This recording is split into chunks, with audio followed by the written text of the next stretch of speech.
Hello and welcome to the next installment in our research project proposal process, and this one has to do with methods and instruments. What this part of the research design process is when you kind of get down to what am I going to actually be doing? Am I going to be doing a survey?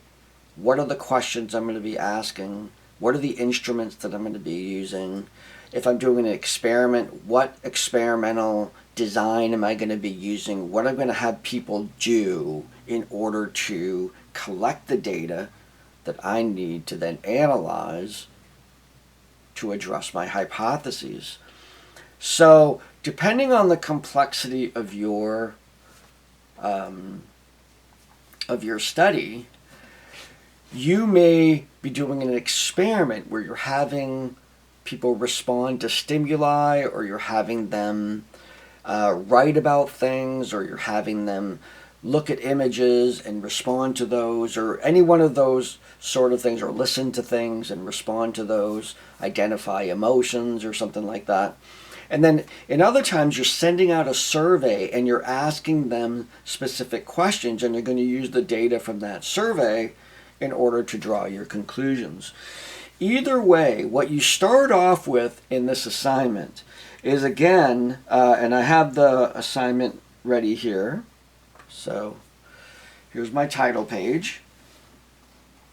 And I go down here and I set the goal here. And the goal is sort of a revision of the research question, tying in the hypotheses. This is what I'm setting out to do with my design. Now, the one I'm doing is an experiment, and let's take a look at it here. So the goal of this study is to measure subjects' perception of how long an image is presented to them, either long or short.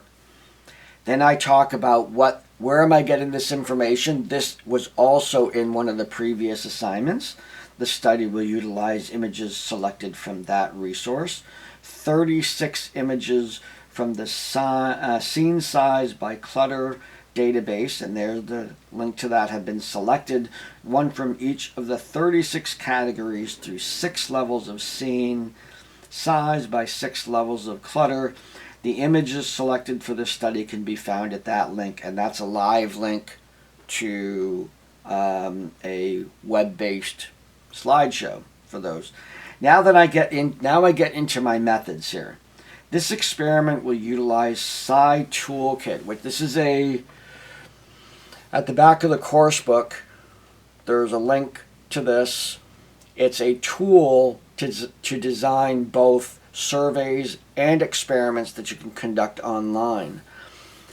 It's a more complex tool than, let's say, using Google Forms or SurveyMonkey or something like that if you're doing a survey, but it does have the capacity to program for experiments, and you're going to see this in here. It's a very, very cool tool. It does have a learning curve to it. There are 2 servers that you can log into. You want to make sure you're signed into the American server. The European one is the default, and then you switch over to the American one, create an account. It has tutorials. It's complex because it can do so much, and it's free. So this is something that's going to be a learning curve for myself. I didn't go into the details of programming because I need to learn that over the next semester. I need to learn how to program this thing to do what it is that I want it to do. That's where I go here.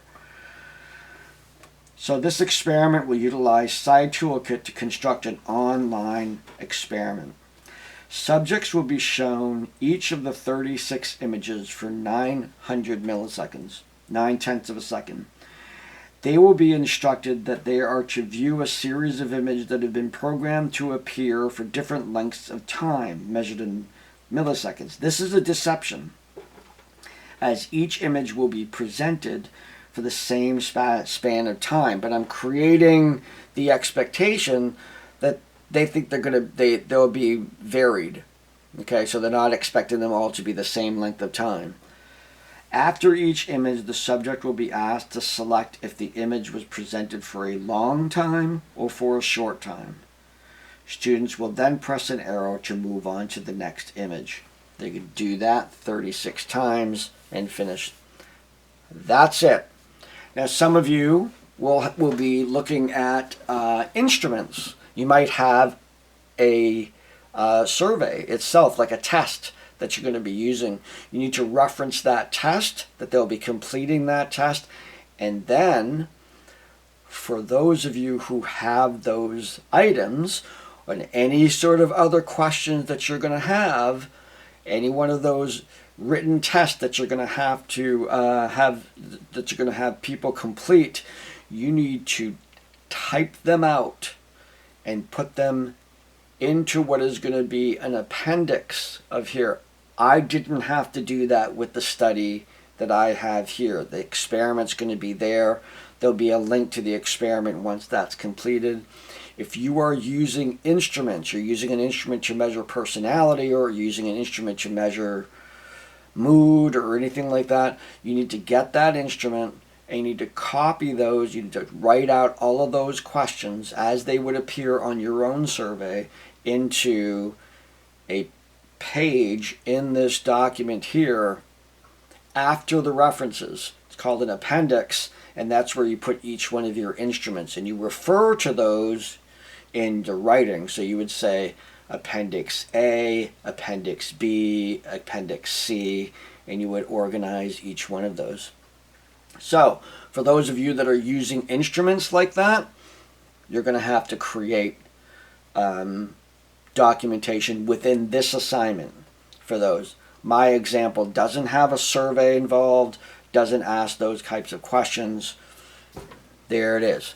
So that is the methods and instruments. So the methods, what am I going to have people do? And the instruments is I'm mentioning in here when you would say we're going to use Kavanaugh's mood survey, put the reference, the in-text reference, which is in your reference section, but then you would also put see Appendix A, and there'd be a document after your references called Appendix A, and that would be where a copy of that survey is.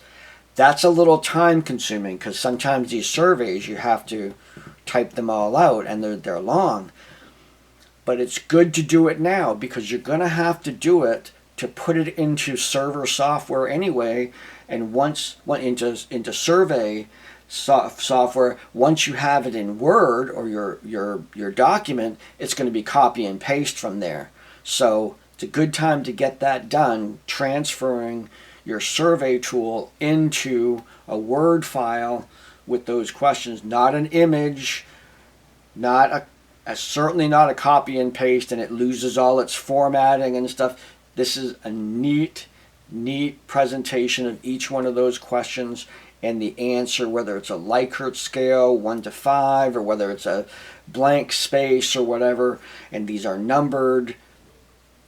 Neatness is going to count. Making this happen now, this early in the process, makes it much easier next semester when you actually have to implement those instruments.